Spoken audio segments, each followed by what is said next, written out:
जैसा कि कुछ पिछले दिनों से हम देख रहे हैं कि पानी की मात्रा जो यमुना नदी में है वो थोड़ी सी ज़्यादा हो रही है, परंतु इसमें घबराने की ऐसा कोई बात नहीं है। जैसा कि हमने देखा कि कल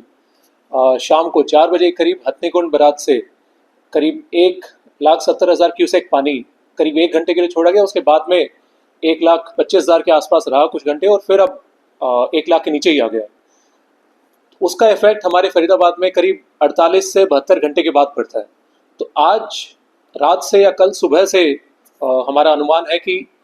जो पानी है वो यहाँ पे हिट करेगा, या जो आगे भी जो बढ़ी हुई मात्रा में जो पानी था वो यहाँ पे हिट करेगा। तो जो भी लोग हैं, चाहे बसंतपुर के हो गए या फिर जो आगे आने वाले गाँव के हो गए, चाहे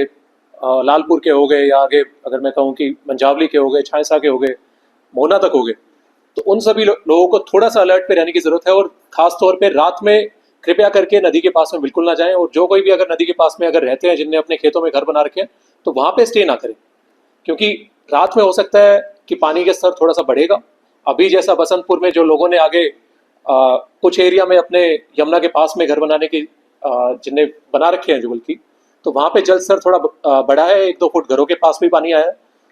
थोड़ा सा और बढ़ सकता है पानी, परंतु इतनी कोई घबराने की बात नहीं है। परंतु अलर्ट रहने की बात है सभी शहरवासियों से, और स्पेशली जो लोग यमुना के पास में रहते हैं उन सब से मेरा आग्रह है कृपया करके अलर्ट रहें और प्रशासन का सहयोग करें। तो इसमें हम 3 दिन से लगातार सारा प्रशासन फील्ड पे है, चाहे हमारे रेवेन्यू के ऑफिसर्स हो गए, चाहे मेडिकल हो गए, चाहे हमारे पंचायत से हो गए, तो सभी लोग अलर्ट हैं, चाहे हमारे सरपंचेस हो गए या फिर हमारे काउंसलर्स हो गए,